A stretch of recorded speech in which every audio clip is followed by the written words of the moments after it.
Bonjour à tous, j'espère que vous allez bien. Aujourd'hui, on devait se retrouver avec une vidéo True Crime sur Maddie McCann. Malheureusement, j'ai un problème de micro. Il y a bien les deux vidéos, mais malheureusement, le micro était mal branché et il n'y a aucun son dessus. Heureusement, à côté de mes vidéos YouTube, j'ai une chaîne de podcast et j'ai déjà mis à disposition ce podcast Maddie McCann. Donc j'ai pu récupérer le fichier audio, mais pour le coup, ça ne sera pas en vidéo. Évidemment, je vais quand même vous mettre les images, vu qu'on est en format vidéo. Je vais vous mettre le maximum possible que je peux avec les vidéos, tout ça. Donc c'est pas vraiment juste un podcast, mais en tout cas, aujourd'hui, vous n'allez pas me voir, mais seulement entendre ma voix. J'espère que c'est pas trop pénible pour vous. N'hésitez pas à me le dire en message Instagram ou encore une fois en commentaire YouTube. N'hésitez pas. Et moi je vous laisse avec ce podcast. Bon podcast à tous.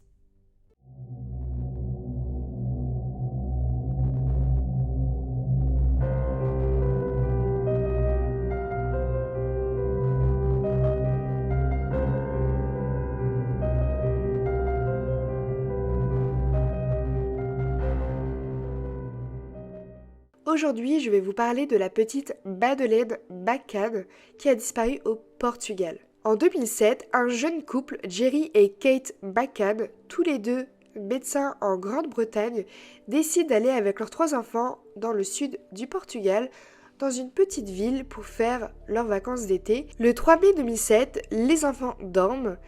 Du coup, les parents ont décidé d'aller au resto de l'hôtel qui est seulement à 50 mètres de la chambre. Et toutes les 3/4 d'heure, ils ont même décidé d'alterner entre les 2 parents pour aller voir si les enfants vont bien, s'il n'y a pas de problème particulier. Mais à leur retour, à 21h45, la porte et la fenêtre de leur appartement est ouverte. Et Maddie n'est plus présente. Les parents donnent immédiatement l'alerte et la police portugaise ne perd pas de temps et engage une grande opération de recherche. Avec une brigade cynophile, une brigade montée à cheval, il y a plus de 50 policiers qui fouillent les appartements de l'hôtel et les champs autour. Mais malheureusement, 4 jours vont passer. Les parents, eux, sont sûrs qu'il s'agit d'un enlèvement. Ils lancent alors un appel à témoins à la télévision. Après ceci, la population se lance dans le combat avec des affiches dans les commerces, les arrêts de bus et même les lieux publics. La ville qui est très peuplée par les touristes britanniques vraiment prend ça à cœur. Et vite, le Royaume-Uni s'empare aussi de l'affaire. J.K. Rowling, l'auteur à succès d'Harry Potter, va même donner 370 000 € pour tout indice aidant à retrouver la petite Maddie. Le créateur de la marque Virgin promet aussi une récompense. Il y a même un journal britannique qui propose même plus de 2 millions d'euros. Et le plus fou dans tout ça, David Beckham va même faire une vidéo pour qu'on puisse retrouver la petite Madeleine. Toute l'Angleterre donne des dons à la famille. Ils vont même en 2 semaines récupérer plus de 500 000 € de dons, tout simplement pour qu'ils puissent rester sur place et payer les frais de justice qu'ils allaient engendrer. Dites-vous que c'était le plus grand élan de solidarité depuis la mort de la princesse Diana en 1997. Évidemment, il y a beaucoup de rabbit hole et notamment un qui était sur une personne qui aidait énormément aux recherches et qui a même été voir une journaliste pour lui proposer d'être son traducteur, de lui traduire le portugais en anglais et vice-versa. Et cet homme-là était vraiment très impliqué mais ne voulait pas donner son nom, ne voulait pas donner son métier ni son numéro de téléphone, ne voulait pas qu'on sache qui il était. Et cette journaliste-là s'est dit que c'était un peu bizarre, notamment quand cet homme-là lui a dit que c'était super important pour lui car il a une petite fille de 4 ans qui est le portrait craché de Maddie. Évidemment, la journaliste, elle a vraiment super interpellé et elle a décidé d'en faire part aux policiers. La police fait alors une descente chez lui, mais faute de preuves, il est relâché. Et dites-vous qu'en septembre 2007, même les parents vont être accusés d'un meurtre supposé de Maddie, mais vont vite être innocentés. Après ça, l'affaire va être classée en 2008, puis être réouverte 5 ans après.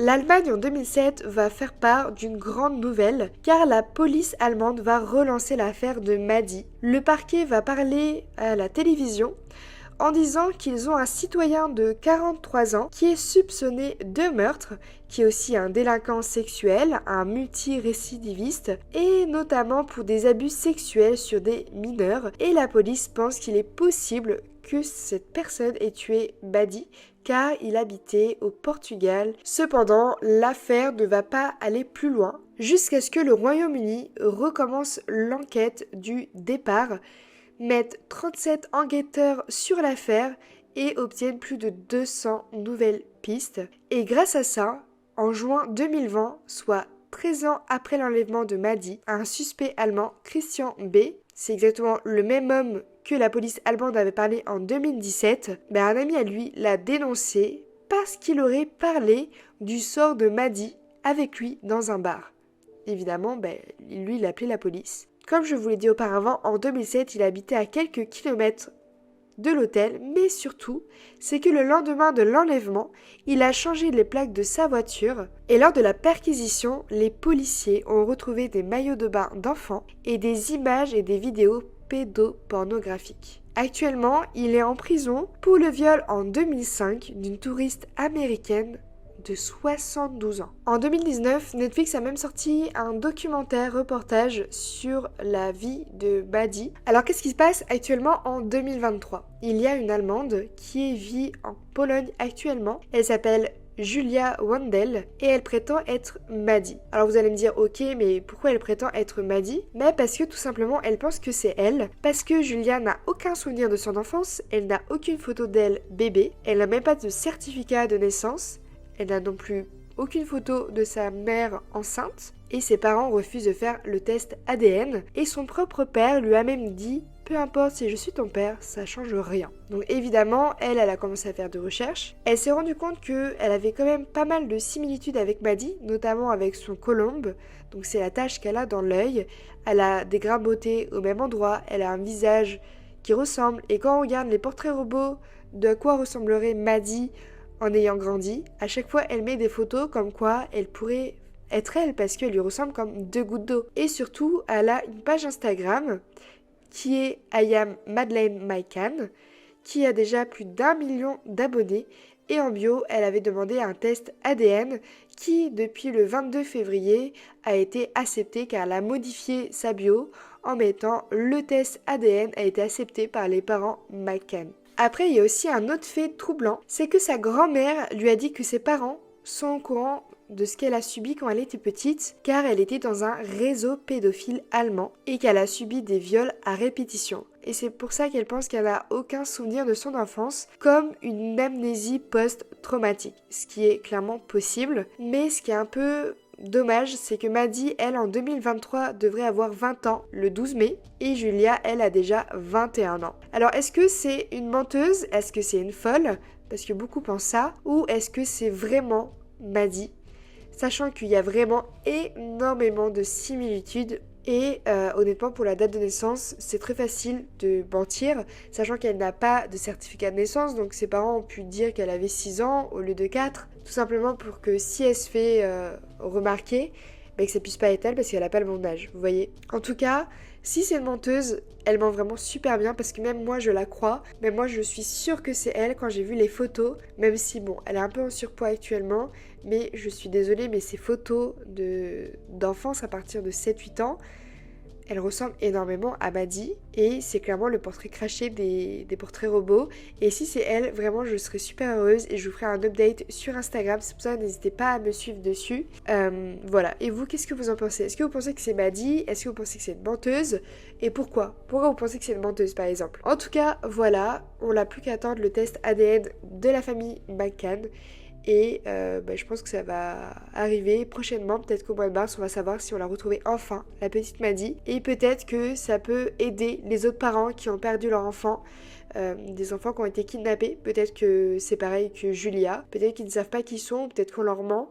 Et au final, peut-être qu'ils vont tous être retrouvés. Bon, peut-être pas tous parce que c'est sûr il y en a qui sont morts, mais je préférais qu'elle soit vivante plutôt qu'elle soit au fond d'un trou et qu'on ne la retrouve jamais. Voilà, en tout cas pour ce podcast, et nous on se retrouve dimanche prochain pour un nouveau podcast True Crime. J'espère que ça vous a plu.